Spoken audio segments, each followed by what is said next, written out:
AskRG is back, guys. It's been 2 weeks since the last one. I don't even remember the last time I actually did an RG. So we're back with me. And for those who have just subscribed, new subscribers, what do we do, V? What is RG? Tell them. Welcome, number one. Welcome to the channel. And of course, like and subscribe. Tell your friends about us. If you'd like to know about Real Madrid, yeah. This is where. And this segment of AskRG, you guys ask us anything you want. Vitaly is very hot. It's very hot. So you just take that off. The jacket makes no sense anymore. What do you guys ask? Should we read it again? Wait. Production, taking care of the jacket. You do production tricks. So let's go with the questions. Let's go to the questions. You guys ask, we answer. With the hashtag AskRG, keep them coming. Yes. We love it. Question from Maud Hassan. Why do you think Sergio Ramos is in poor, I assume he means poor condition, poor state, and should he be dropped for Pepe, who was the best defender in the Euros? Okay, I don't know if I agree fully with the fact that Sergio Ramos is in poor form. I think, Form, that's the word, not shape. Yeah, I don't think, it's not definitely a physical issue, for sure. And if you might have seen Sergio Ramos being a little bit, under or performing subpar. Right.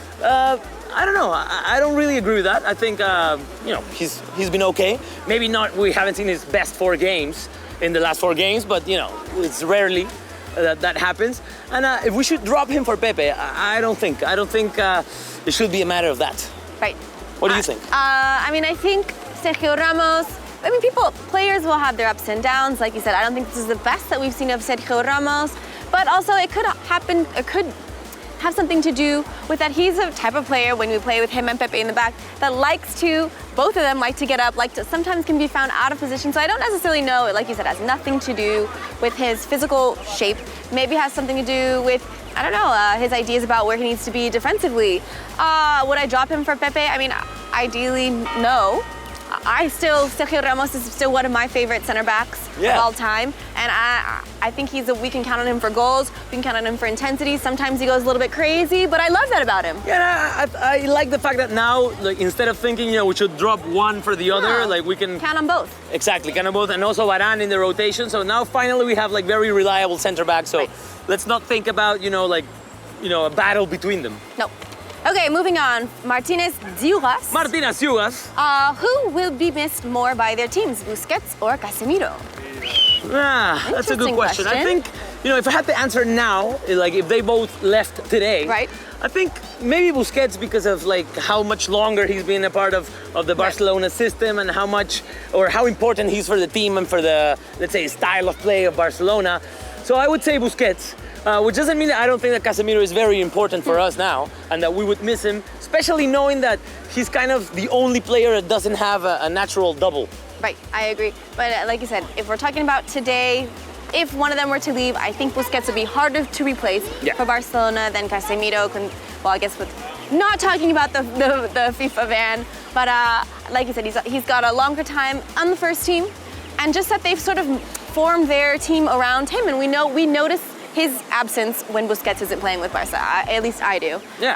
Casemiro, not to say that he isn't a great part of this team and an important part of this team, but I think we're looking at today, Busquets. I say Busquets. What do you think? What do you think? Okay, from Trigger Happy, who also has asked 6 questions in one, actually just 3. He's asking, let's just do this in pieces. When do you think Diego Llorente will be implemented to the team? He can also play as defensive center mid. So, well, I think Heroes with the Academy and Trigger Happy is very keen on asking about the Academy players. I think there's always this angle of, okay, let's think about the Academy players, but not really think what we already have. So, I think Diego Llorente is doing a great job. He's in the Eintracht of Frankfurt, and he's a good promise. But if you think about it right now, who would you put out of the team, or who would you take out so that Diego Llorente can become a part? Would you get rid of Pepe? Would you get rid of Ramos? Would you get rid of Nacho, also Academy material, Alvarán? So I don't think he will be implemented in the first team anytime soon. But of course, the club has their eyes on him for the future. But I do think at least 4 or 5 years. Right. Same. Let's just move on. There's a lot of questions. No, but he's asked a lot about the Castilla, the Academy players, and bringing them up. And like you said, we have to sort of phase them in a couple at a time. So he's a great player. We do have our eyes on both Llorentes, actually. But I think it's a matter of time and in the positions where the need is. How well do you think Mariano is going to do or contribute to this team? How much? I think a lot. I think more than people think. We've been saying this a lot. this is going to be a long season. There are going to be a lot of games. There are going to be a lot of months in a row where we have Sunday, Wednesday, Sunday, Wednesday. And I do think Mariano is going to play more than what people think. And I do think when he plays, he'll contribute a lot. Like, he's very explosive, he's fast, he's hungry. And I think he has the power and the technique. And that, striker mentality to always be looking for the goal that in specific games, could bring us what we're not having in the games. And I liked a lot what I saw of Mariano in the preseason. And like you said, it's a long season. Granted, he's not going to be maybe the first, second, or third striker that we go to, but we see that Zidane loves to incorporate all the players into the lineups, and he knows Mariano very well. Yeah. And so he'll know when he can count on Mariano. I think this will be a good year for him to take advantage of those minutes, even like however little they may be, but take advantage and show them he's ready to play in the first team and contribute more and more each time, just like Lucas Vázquez. Yeah, exactly, because he could have left, but I think, he's one of the players that thinks, okay, I'd rather play 10 minutes in Real Madrid than 100 minutes in another team. And I think that's what's going to happen. Okay. And the last question from Trigger Happy of his three-part question, do you think Santiago Solari and Guti are great managers, good managers for the Castilla and the U19 teams, since Solari did good for the U19 team last year? Okay, I don't. I think Solari is. I think Solari is better equipped mentally and intellectually to be a manager of a team. I think he'll do great. But I don't think Guti will. I don't think, to me, Guti is one of those, natural process that should be avoided of a player just becoming a manager because he doesn't know what else to do or has nothing else to do. My personal opinion on Guti is not high at all. But I'm thinking for some of the comments that we had yesterday that that might be material for a video on its own. Okay. But yeah. Yes, Solari, no Guti. Okay, moving on for sake of time.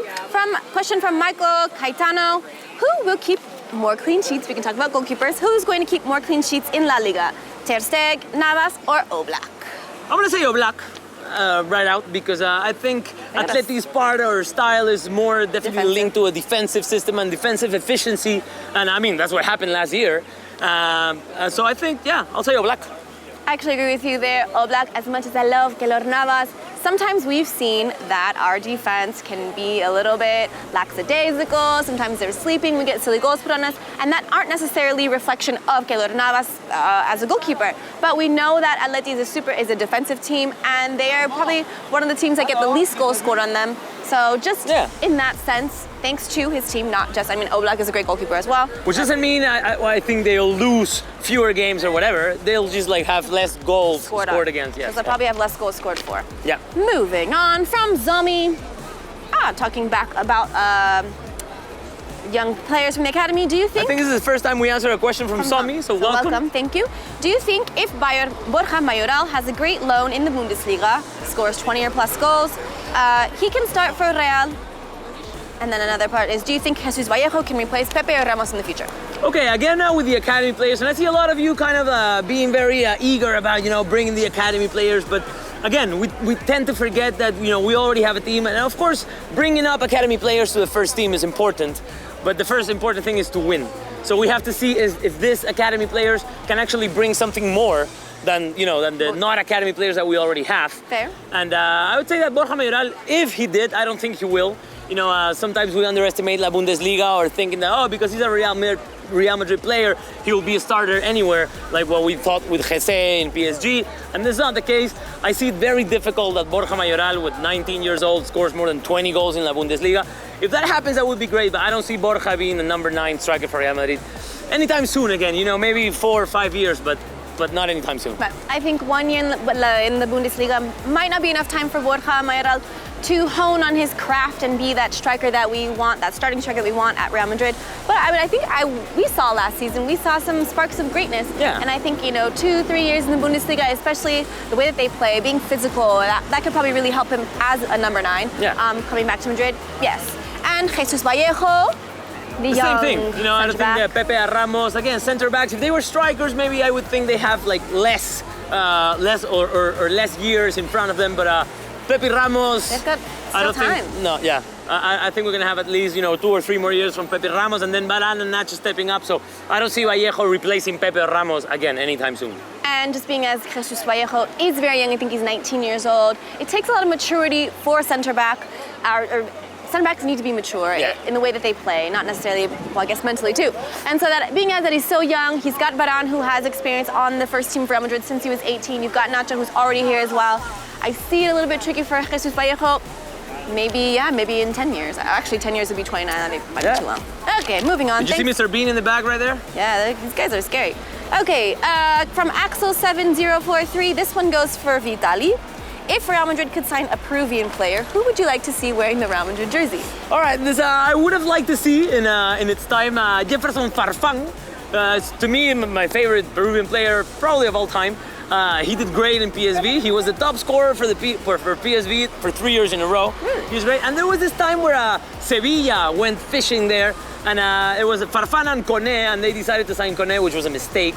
And I think that could be an entrance for Farfán to the Spanish league. Well, that it's not gonna happen. So right now, maybe Paulo Guerrero, but he's already too old. But yeah, I would say Farfán historically. Okay. I don't think we have any players that could qualify to be Real Madrid material right now. Okay, well, maybe in the future, but not now. Who knows? Great, and our second to last question from Suresh G.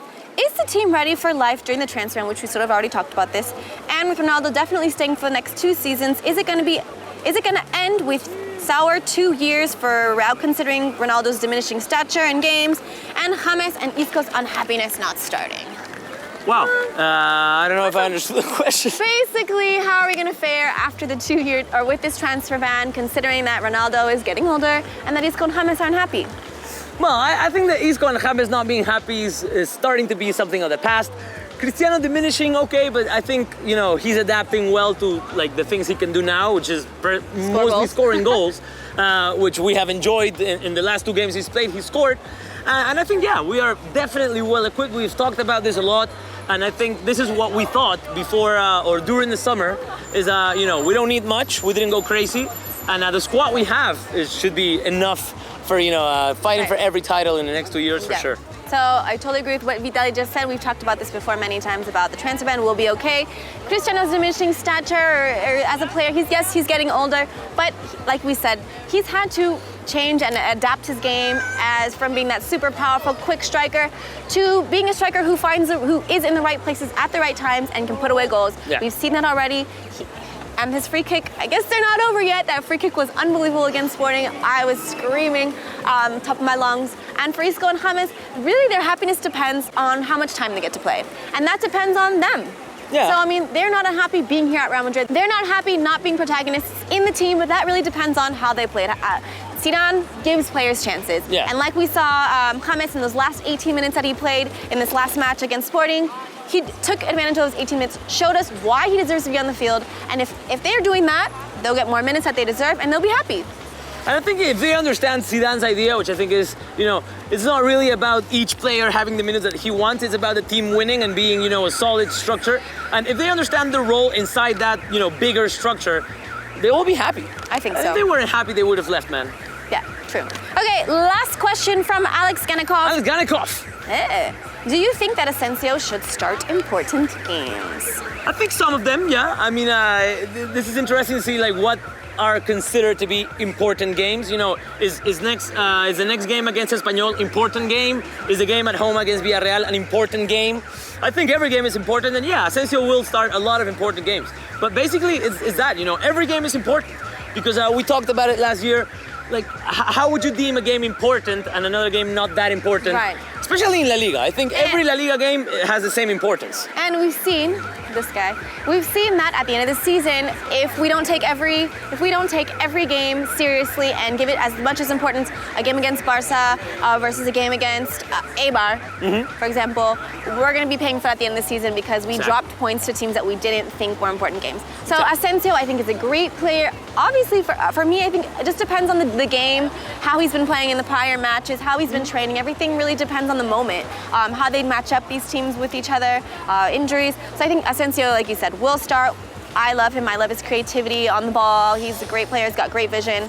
He'll start. And that's it. Yeah, that's it from us. Well, Galacticos, hope you enjoyed the questions and keep them coming at AskRG.